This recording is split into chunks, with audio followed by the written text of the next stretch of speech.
Selamat datang teman-teman. Hari ini kita akan memulai petualangan belajar yang menarik tentang menyimak teks eksplanasi.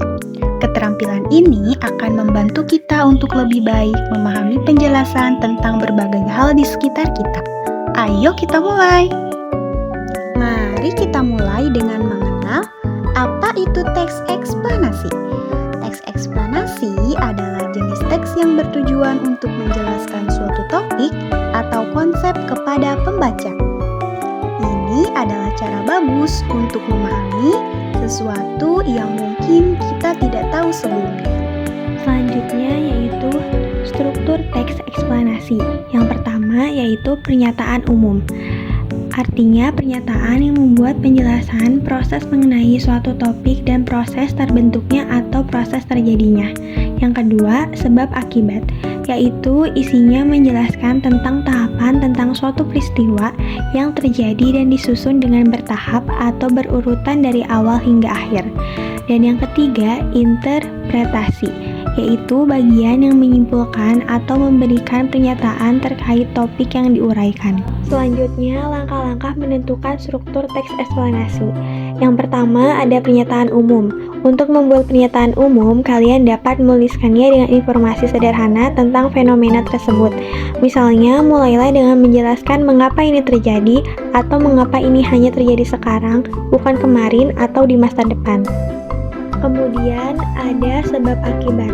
Pada bagian ini adalah gambaran lebih detail bagaimana proses dimulai, apa saja tahapan hingga fenomena ini terjadi, lalu apa dampaknya, bagaimana menyikapi fenomena serupa jika terulang di kemudian hari. Yang ketiga yaitu interpretasi. Pada bagian interpretasi ini didapat diisi dengan pendapat atau sudut pandang penulis. Pada bagian akhir ditutup dengan kesimpulan. Kesimpulan harus ditulis secara singkat, padat, dan jelas. Sekarang mari lihat contoh teks eksplanasi. Simak dan pahami teks eksplanasi mengenai krisis iklim. Apa sebenarnya yang dimaksud dengan krisis iklim? Sesuai namanya, krisis iklim adalah sebuah krisis yang dialami masyarakat di seluruh dunia yang disebabkan oleh perubahan iklim.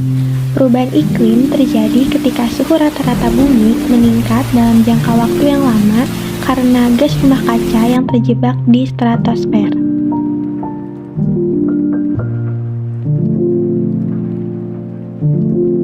Setelah mendengarkan, mari coba tugas pertama.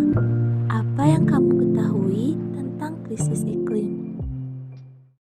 Sekarang kita akan mendengarkan potongan kedua tentang kenapa bisa terjadi perubahan iklim.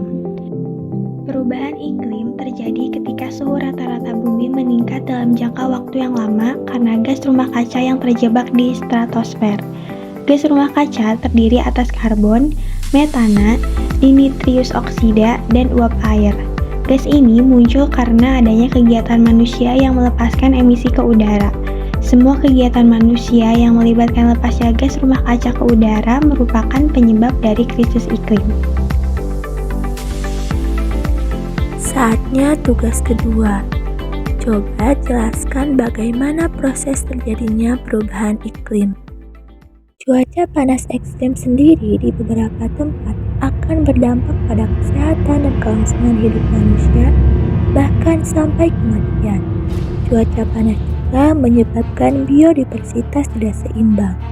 Banyak spesies tumbuhan dan hewan yang tidak bertahan di cuaca panas ekstrim. Akibatnya, rantai makanan terganggu. Selain pengaruhnya bagi keanekaragaman hayati, ini juga mengancam pasokan makanan. Suhu laut yang memanas diprediksikan akan mengurangi sebagian besar spesies dan stok ikan di lautan. Saatnya tugas ketiga. Apa saja dampak dari cuaca ekstrim? Kemarau berkepanjangan dan hujan juga akan sangat mengganggu kegiatan pertanian yang merupakan sumber pasokan makanan kita semua. Dampak yang paling mengancam dari krisis iklim adalah langkanya bahan makanan, air bersih, dan tempat tinggal layak akan menyebabkan jutaan orang harus mengungsi ke tempat lain. Saatnya tugas keempat. Apa saja dampak dari kemarau berkepanjangan? Lalu, apa saja yang bisa kita lakukan untuk menghentikan krisis iklim ini? Ada beberapa hal yang bisa kita lakukan agar krisis iklim ini tidak berlanjut. Di antaranya yaitu mengurangi penggunaan listrik dan air, mengurangi penggunaan kendaraan bermotor, mengurangi penggunaan bahan-bahan yang tidak ramah lingkungan seperti plastik dan bahan kimia berbahaya, mengurangi bahan makanan tinggi emisi seperti daging, dan menanam pohon adalah beberapa hal yang bisa kita mulai lakukan. Keren! Kalian semua telah melalui pelajaran mendengarkan dan memahami teks eksplanasi. Ingatlah, keterampilan mendengar ini sangat berguna dalam belajar dan dalam kehidupan sehari-hari kita.